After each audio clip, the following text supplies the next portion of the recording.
Here's how to hide your number when making a call on Android. So if you want to disable or turn off your caller ID, you can do this using these quick settings.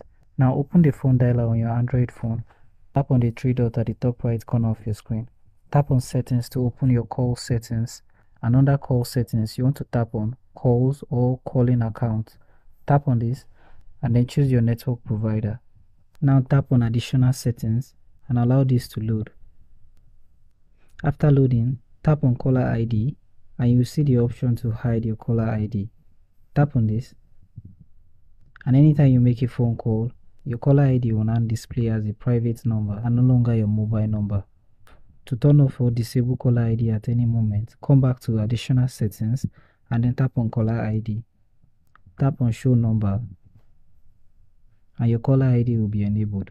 So thank you for watching this video and I hope you found this video helpful. If you do find this video helpful, like and subscribe for more tips.